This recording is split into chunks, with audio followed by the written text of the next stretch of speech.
मुख्यमंत्री डॉक्टर मोहन यादव ने उज्जैन जिले के खाचरोद में ब्रह्मलीन 1008 सच्चिदानंद महाराज और ब्रह्मलीन 1008 निजानंद महाराज के आश्रम पहुंचकर संतों की समाधि पर पुष्प अर्पित कर उन्हें नमन किया एवं प्रदेश की सुख समृद्धि व खुशहाली की कामना की।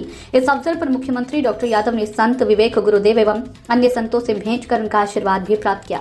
आपको बता दें कि सीएम मोहन यादव का आश्रम से काफी समय से लगाव है और सीएम मोहन यादव जब सीएम नहीं थे उससे पहले से इस आश्रम में आते रही हैं, जिसके बाद सीएम मोहन यादव ने खाचरोद में आयोजित रोड शो किया, जिसके दौरान मुख्यमंत्री डॉक्टर मोहन यादव का स्थानीय नागरिकों ने पुष्प वर्षा कर आत्मीय स्वागत किया। मुख्यमंत्री ने सभी का अभिवादन स्वीकार कर आभार भी व्यक्त किया। संजय शर्मा की रिपोर्ट। हम सब आज नागदा के विजय अभियान के बाद, और विजय क्यों नहीं हो, नाम ही डॉक्टर तेज बहादुर, जिसका बहादुर के आगे भी तेज लगा हो तो उसको कौन रोक सकता है। जोरदार ताली बजाओ आपके अपने यशस्वी विधायक बोलते बोलते बार बार अटकती है जीवान। डॉक्टर साहब इतने संगठन करता है कि लगता ही नहीं कि विधायक है, उनको बार बार जगाना पड़ता है। महाराज हनुमान जी की तरह अपनी ताकत पहचानो, आप विधायक बन गए। अभी लाइन लगाओ, तुम तो चुप हो, लाइन लग जाएगी, लगेगी तो यार बाहर में जानता हम क्या तुम क्यों आ गया, पीछे चलती। डॉक्टर साहब अगली बार भी जीतना है, लगातार जीतना है, एक दिन की थोड़ी बात है। लेकिन संगठन का जो कार्यकर्ता होगा और घिस घिस के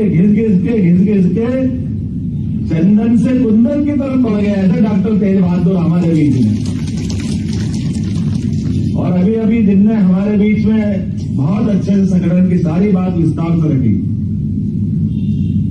सम्माननीय हितानंद जी भाई साहब, अभिनंदन करें उनका। हितानंद जी का मंच पर हमारे इस कार्यक्रम के लिए खास तौर पर आप भोपाल चल के आए।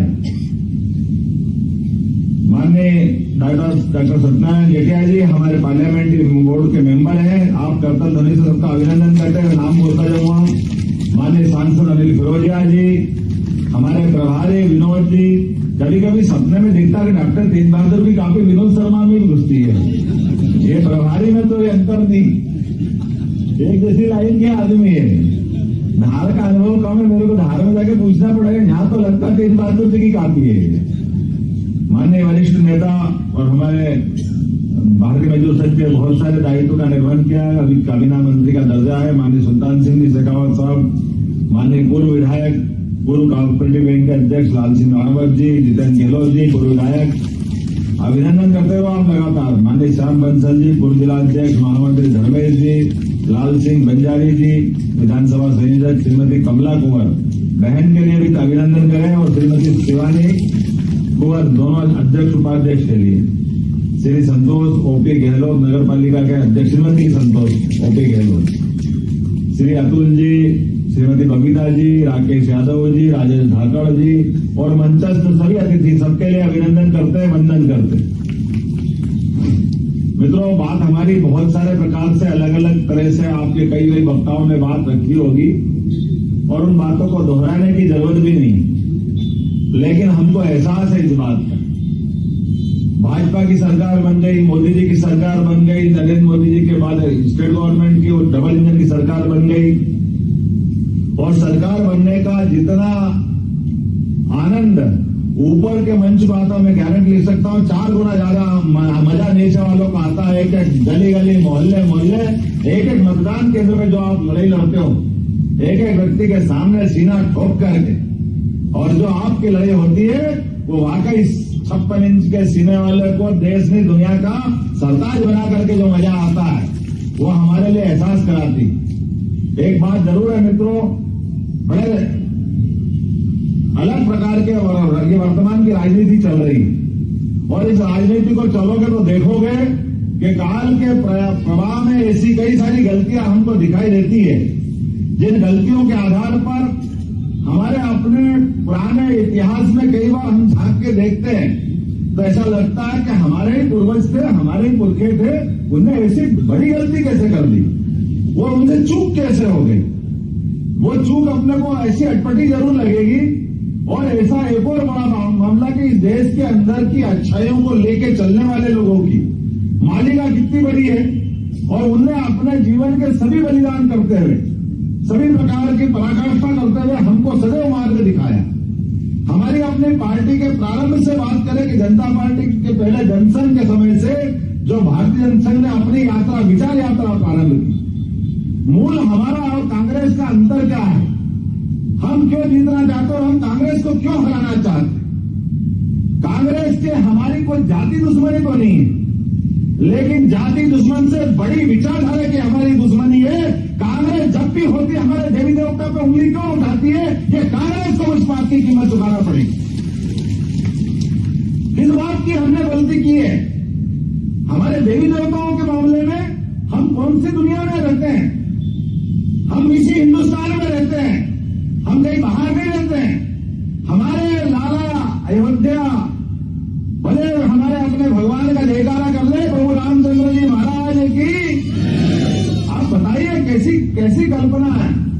और हमारे लिए तो अपने खून में बहने वाले प्रत्येक बूंद की एक एक कतरा कतरा इस बात का एहसास कराता है।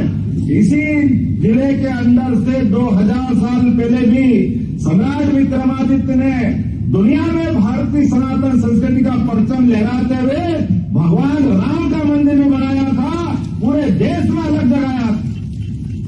और मंदिर बनाने के लिए उनको कोई पूजा पाठ के मन में भाव होगा ये तो नहीं मैं मान सकता हूं, क्योंकि विक्रमादित्य के गुणों को अगर हम देखेंगे तो उन्हें मानव के अंदर जितने न्यायोचित, वीरोचित, पता नहीं कितने प्रकार के विविध प्रकार के गुणों के साथ जो जीवन जिया है, उस जीवन का परिणाम है। उन्होंने कहा कि समूची मानवता की स्थापना करने के लिए सुशासन का उच्चतम मापदंड अगर किसी शासक में देखेंगे तो हमको विक्रमादित्य में दिखाई देता 2000 साल पहले, और उसका परिष्कृत और पवित्र रूप देखना होगा तो 17 लाख साल पहले प्रभु रामचंद्र ने हमको दिखाई देता है कि हम आज भी भगवान राम को लेकर के एक अच्छे शासक की कल्पना करते हैं, जिसके शासनकर्ता के माध्यम से कोई शासक राजा भी कितना लोकप्रिय हो सकता है। हम प्रभु राम को भगवान मानते मानते उनके जो अपने जीवन जीने के वो जो विभिन्न प्रकार के रूप है उनको अंदर देखते हैं तो हर बार अलग ही रूप दिखाई देता है, हर जगह वो अलग कहानी कहते दिखाई देते हैं। ऐसे भगवान राम जिसने पूरे जीवन में सदैव कष्ट उठा करके पूरे देश को अच्छा ही बांटने का प्रयास किया अपने सारे जीवन काल में, और हमने अपने देश में भी देखा है।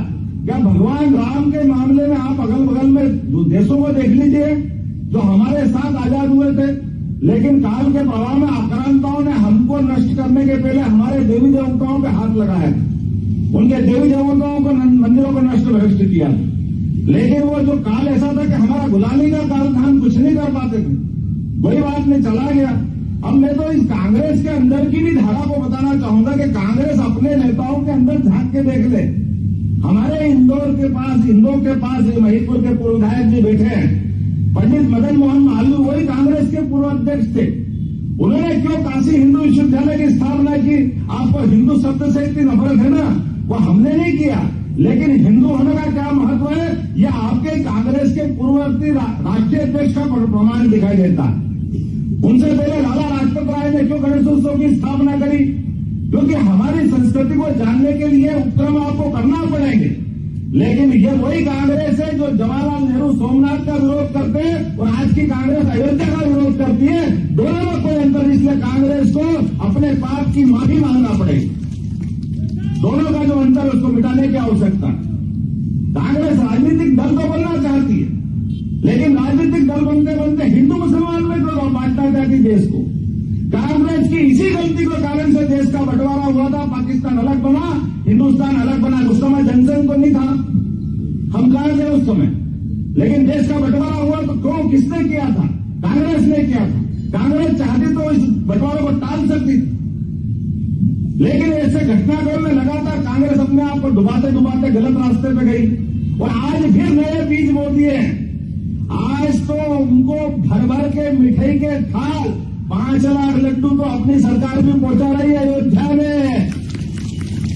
इतने नंगे भूखे नहीं है दिल्ली वाले कांग्रेस के भी।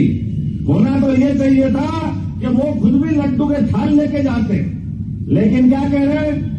नहीं, हम निमंत्रण को ठुकराते हैं। अरे बाप रे, क्या कर रहे हो? हमने कांग्रेस के बड़े बड़े नेता कह रहे हैं कि कांग्रेस गलती कर रही है, किस मार्ग पे जा रही है, लेकिन कांग्रेस केवल वोट बैंक देख रही है। इसकी कीमत कांग्रेस को चुकाना पड़ेगी और इसकी कीमत चुकाने के लिए मंदिर तो बनेगा 22 तारीख, मंदिर में तो भगवान की प्रतिष्ठा होगी 22 तारीख को।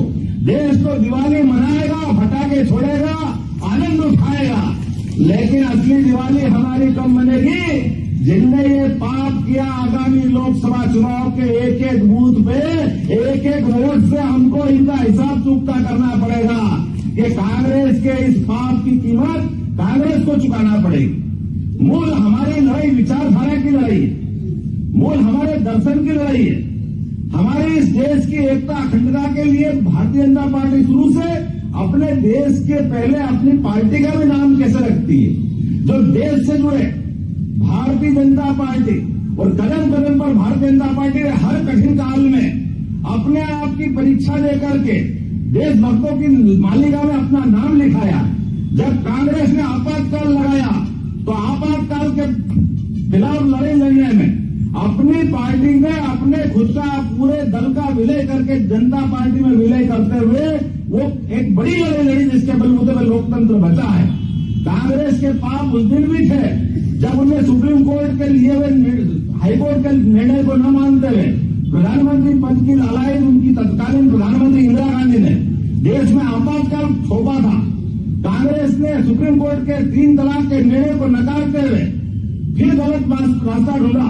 कांग्रेस हमेशा तुष्टीकरण की राजनीति करती है और तुष्टीकरण की राजनीति हमारे राष्ट्रवादी राजनीति से कभी मेल नहीं खा सकती है। इसलिए हमारी नीति कुल मिलाकर के देश भक्तों की नीति है, राष्ट्रवादी नीति है। और हम अगर कोई झंडा उठा के काम कर रहे हैं भारतीय जनता पार्टी के प्रत्येक कार्यकर्ता, तो वो किसी को जिताने हराने की बात नहीं कर रहा है, वो केवल भारतीय जनता पार्टी के माध्यम से भारत माता को परम वैभव पर ले जाने की लड़ाई लड़ने का काम कर रहा है। इस नाते से हम भारतीय जनता पार्टी में काम कर रहे हैं। कौन विधायक बनेगा, कौन पार्षद बनेगा, कौन सांसद बनेगा, कौन मंत्री बनेगा, कौन मुख्यमंत्री बनेगा, इससे हमारा कोई लेना देना नहीं। हाँ, हम इस बात के लिए लेना देना है कि भारत माता के वैभव के लिए जो काम करेंगे उसके लिए हमारे कार्यकर्ता काम करते हैं और इसलिए भारतीय जनता पार्टी काम करती है। मेरी अपनी ओर से आज के इस कार्यकर्ता सम्मेलन में कहने के लिए तो बहुत कुछ है, इतनी सारी बातें करूंगा तो बहुत लंबी कहानी होगी, लेकिन मैं काल के प्रभाव में अपनी बात को समेटते हुए, चूंकि मुझे 2 और कार्यक्रम में जाना है और अभी आने में भी विलंब हुआ, इसलिए क्षमा भी चाहता हूं। आप बताइए हमारी सरकार क्या कर रही है?